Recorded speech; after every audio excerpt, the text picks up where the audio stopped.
Hi, everybody. I'm Glenn Kennedy. This is my co-host Charles Motz. Glad to be here this morning. Welcome back to Barn Talk. How you doing this morning, Charles? Real good. Good. We're ready to go. So this past week we've had people ask us, what was the first business in West Covina? And really, technically, all our forefathers, they were all business owners. They were all farmers. All farmers. We had a dairy up on San Bernardino Road in Orange. We had the Woods family had the chicken farm there on California, and the Vanderhoofs had the Arabian horses there off Citrus. Yes. So they were all they all technically were business owners. That's correct. However, the first brick and mortar business was right here off Orange, in between Cameron and Merced. It was a blacksmith shop with a little country store. That's right. Yeah. And that was our first business, brick and mortar business in West Covina. And that was important to the farmers, the blacksmith. Very important. Oh, absolutely. Yes. So you can see why we had one. And, the mules and the horses still were being used basically to take care of the farms at that time. Mm-hmm. And so there also was up on Vine, there was a little place that sold chocolate. Mm-hmm. It was on Vine and Belinda. And actually, the building's still there. It's it's somebody's home, and I've seen it. I've been in there once, and it's a nice little brick building. It's got a freezer in the back. Oh, no. The freezer's still there. Yes, it's pretty nice, and it's still part of the city that's still around. And what was the first gas station, Charles? The first gas station was on Sunset and Garvey Avenue, you'd say, or the freeway, and it was Vic's gas station.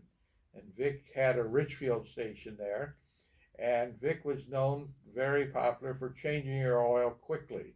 So you drove out from Los Angeles, filled up with gasoline, had a nice Coca-Cola, and Vic would change your oil. And people just enjoyed that because they were surrounded by orange trees and farming, and it was kind of a rest stop because it still was a little trip out here from Los Angeles. And when they built the freeway, they knew there was pollution there because of all the oil Vic used to change. But they didn't realize that we saved the oil and they burned it in the smudge pots on the cold night. So West Covina and Covina are clean. Yes, so we're the first recyclers? First recyclers. Okay. That is, when you think about it, there was no reason to throw the oil away. You had to buy oil to heat your orchard, so you just saved the oil. And Vic was quite a guy, but the freeway went right through the middle of his place. See, all Sunset, all those streets went straight through. And when they built the freeway, they let them go through. They didn't change that, but they built the underpasses off to the side. So when the freeway was completed, those roads were closed off and that land was sold for commercial use or whatever use it could be. That's why everything takes a little bend. And I thought that was kind of an interesting way of building the freeway at the time. The underpasses, they all were. Yeah, so, like, also, our first businesses this is prior to World War II, and we're all the restaurants, a couple of restaurants, and all the motels down State Highway 99. Yes. And which is the 10 freeway today. And so, even before that, like, would it count, like, Mr. Maxon, who is our godfather of West Covina, he was the head of the Blue Diamond walnut plant there in 20. Important. But it was basically all West Covina, right? That's correct, yes. Okay. See, the railroad tracks are down there. So that could be considered a business. Also, we had two citrus associations. We had the Covina Citrus Association, which was with Joe Hurst and Bern Jobs, and let's see, the Hepner family, the Hilborn family, Howard Hawkins. They all ran that association. It was I would say a lot of Covina, but all whatever West Covina orchards were, it was part of that. And Bill Temple, he ran the lemon one in San Dimas. That's correct. So there was also lemon groves too. So, well, the lemon grows up as you get closer to the mountains, they require more cold weather. Oh, and okay. It doesn't make them. They don't require it, but it makes them a better type lemon. and that's why they try to follow the foothills there with the lemons, even though they can raise lemons, good lemons, down in Orange County. But that's why there was a separation there. So where were any lemon groves in West Covina? I don't know of any, truthfully. Okay. There was a small one over on right off the freeway here, but it never amounted to too much that I Okay. know of. I know a lot of them were towards Glendora and Azusa and San Dimas up against the hill. But I Yeah. know West Covina had a few. Yeah, and that's where they were. Okay. Yeah, but see, citrus was so prime, you just couldn't. You couldn't use the land, and lemons can grow a little bit better uh, in kind of a loose soil with rocks and not so sandy loam. Okay. So you could have you didn't need that good sandy loam soil like you did for citrus and walnuts. So it made a big difference. And but we were very popular for lemons up in that area, and they Okay. were very much in demand because they were lovely. They were big and they had a lot of juice in them, and they could take the cold weather a little bit better. So lemons were very important. But the difference between lemons and oranges, a person will only buy 2 lemons, but they'll buy a whole sack of oranges. So yeah, that was a philosophy why they wanted to grow. They said people buy more oranges than they will lemons. But Yeah. so Wow. So I know the first liquor store was next to the Covina Motel. There used, okay, and that's there off Garvey in between Yaleton and Roberto over there now. And that was our first liquor store. Now Jerry's Liquor probably came in the late '50s, but this was prior 1950. So our first bank. Where was our first bank at, Charles? it was right there by in the old mall. the old mall the by old Coffee Dan's. Coffee Dan's, yes, Okay. right by Coffee Dan's. Yeah, the And- home. It was a whole bunch of different names when Yeah. I was growing up. Yeah. That bank got robbed all the time. By All the the way, time. They because I mean, it was as the story goes, see, before there was Vincent, it was an easy access to get to Glendora and get on the highway, and they used to rob it all the time. Yeah, all the it got time. robbed. So, kind of like a drive-through bank. You drove Yeah. through, got your money, and took off. Right? Yeah, I remember that. I think that was robbed so many times they forget writing about it. and our first car dealership. The Actually, Harry Hill. Harry Hill, right? the Volkswagen. Yeah. So the Ford dealership you had one in 20 and one in Covina? Yeah, we had a Ford dealership, Russ Davis in Covina on San Bernardino Road, and then you had Clippinger's right across the street. The Chevrolet dealer. Yeah, Chevrolet dealer. And as you started a little bit down Citrus, well, that came later. We did have a Pontiac dealer and a Buick dealer. Yeah. And- Pete Reynolds owned The Buick. the Buick dealership, and Rogie Ford was it who owned the one in Industry or La Puente? Oh, La Puente on Valley Boulevard. There was a Chevrolet dealer, Hoffman Chevrolet. Hoffman, that's right. I think he'd been, I even think his father owned that and stayed for a long time. And then there, up the street, there was, it was called Anderson's Ford dealership, and then it became Kinrogi. And then when they developed that land under urban renewal, the Chevrolet dealer moved state kind of close to Puente. But Kinrogi Ford wanted to be in West Covina, and I think he just got a block from it. Did he? Yeah. And, That's on Francisquito and Hacienda. yeah, so he got a block. And then you went into El Monte, and they had Ford, Chevys, Pontiacs, just a lot of different cars. And the Cadillac was in Pomona, right? Pomona, yeah, Tate's Cadillac. I had been there for years. They were the first one to build a 3-story building for all their cars. That was quite impressive. It's not big now, but it was at the time. Then you had Pontiac in there, and you had Buick, and you had Ford, of course, and Chevrolet, and you had a Packard dealer. Remember, in those days, Packard was kind of a special car, and you had them all. So that's where you went. And if you wanted a truck or something like that, the Ford or Chevy dealer would supply you. But basically, the Dodge dealer in Pomona had a lot of nice Dodge trucks. Okay, so now everybody here being farmers, or the majority of the people being farmers, where'd they get their tractors from? They got their tractors, I believe, out of Los Angeles, and they probably got them out in the Chino area. There was a lot of tractor dealers Okay. out there. and Pomona. But I think some of them just read about them in the catalogs and ordered them, Ford especially. And we had a Ford dealership right over here for a long time, and so they supplied our Ford tractors.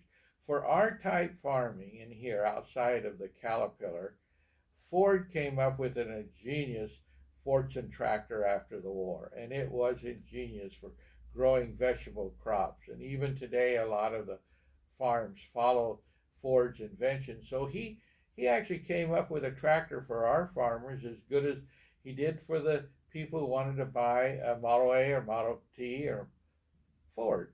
And Okay. he was a genius because tractors were getting stuck, they were too heavy, and there was a Caterpillar dealer over by Rose Hill. There was no Rose Hill. Yeah, it's still there. Still there. It's still there. We all should be so lucky. I Yeah. know a farmer that said, I'm going over there and buy a Caterpillar because he won't be around long and he'll want to sell them cheap. I wish we were all that lucky, Yeah, right? yeah. He even had an airfield. Did you know that behind No, it? Yeah. I did it. So that was there before Rose Hills. Yeah, that was Wow. what they raised over there, and I think dichondra and seed, probably some flower seed, but dichondra, and it was just flat land, and there wasn't much. There really wasn't much over there. Yeah. And he was out in the middle of nowhere. So what is that where you got your parts if you broke down? So I mean, eventually they had to get parts. Yes, you did, and that became another war. They wouldn't sell parts to farmers wholesale, the dealers or parts houses or anything, because they didn't consider them business. And that caused a little friction because the donkeys were gone, the horses were gone, and the mules were gone. But Pomona Motor Parts ran an ad that they would, if you were a full-time farmer, they would sell you automotive parts at a discount price. And boy, did that boom, because you had the Chino area, a lot of areas here. And then California Hardware did the same thing out of their catalog. And of course, you could always buy from Sears, but they wouldn't give farmers a discount. So that kind of boosted those businesses. And I think it made farming more of a business. It became an actual business where you took care of your own equipment and you could get good stuff, hardware stuff. And Merwin's Hardware in Baldwin Park would sell to farmers wholesale too. Okay. So that helped. Well, did they make their parts? I mean, I know everybody here. I know your grandfather. I know Mr. Hurst. They were excellent welders. Oh yeah. And they had what did they have? A 3-phase welder? Yeah, my grandfather had a 3-phase helmet welder, and that was heavy electricity, 440 and 110 3-phase. And Mr. Hurst here was quite a fabricator, and so was Mr. Berger and Mr. King. And if they really, when they got it all together and everything, they'd bring it over there and we'd weld it. Scotty would do the welding actually, and he could weld, and they would weld things that just wouldn't break, break. And you weld, you have AC and DC, and when you're running a helmet welder, you can reverse the polarity on that to a DC, and that penetrates the weld and right into the metal. And wow. That's how they build ships and things. It's a DC. And it worked out well, but most of these farmers made everything. Oh, speaking of the burgers, since you brought them up, now I heard they had a pickle farm? Pickle farm, okay. Yeah. Okay. Over here on right where the Queen of the Valley Hospital is, that was his farm, senior and junior. And they raised cucumbers along with others. And we didn't have quite a good market every year with cucumbers. So he decided to make pickles out of them. So he got some big pickle baths, and you put in garlic and some rind, and you throw in the cucumbers, and it isn't quite that easy, but after a while you have pickles. And the pickle baths were over there almost where the district office is. Okay. So that was kind of interesting. And so was the soil, was the soil not right there? Yeah, because of the wash? The wash used to overflow, and the soil was real sandy. And you just couldn't grow. You could grow some things. You could grow some onions, but nothing ever really came up the way it should. And so that's where he put the pickle. bats.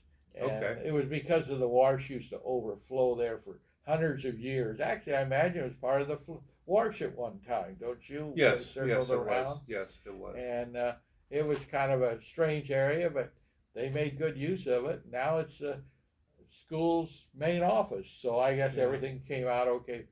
But they were nice dill pickles, and they were big. I just, when you were speaking about Bill Berger, I remember him talking to me about his pickle farm. And Yeah. I just thought I'd ask. Now, I know the first church was the Presbyterian church there on Vine and Walnut Street there, across the street from Mike Toohey's Dairy. Yes, that's correct. And Yeah, the Ranch Market there. Mike Market. And we used to get a haircut right around the corner. You know, those little buildings are still there. yes, they are. Yeah, Yes, they are. There's And actually, the little store next to the dairy used to be the library. Used to be a library. Yes. That's right. We had libraries. We'll talk about the libraries when we talk to schools, but schools had libraries all over, you Yeah. know. And we know the first school was Sunset School, right? Sunset School. Right across the street from your house, right? That's right. Okay. Right across the street. It's now the Daisy Apartments or whatever next to the fire station. Yeah, and then Yeah. in back they had the first school was along the wash. Yeah. And they built a little bridge over so the kids could walk across to the school. And it was Mrs. Kranz that told us about that because that was before my time. Then they built a stage behind it and made it into kind of a kitchen and they put the Sunset School up front. And that was interesting. And yeah, we'll have to bring back Mrs. Renicky. Yeah, we will. I mean, 15 minutes is just not enough time to talk to her with all her knowledge. That's right. So. And especially the animals and the elephants walking down the street. Down the 10 freeway, yeah. Down the 10 freeway. That was, okay. Well, thank you, Charles. Well, that does it for today. We'd like to thank everybody. You have a nice day. Have a And we'll nice see day. you next time. Thank you very much. Thank you.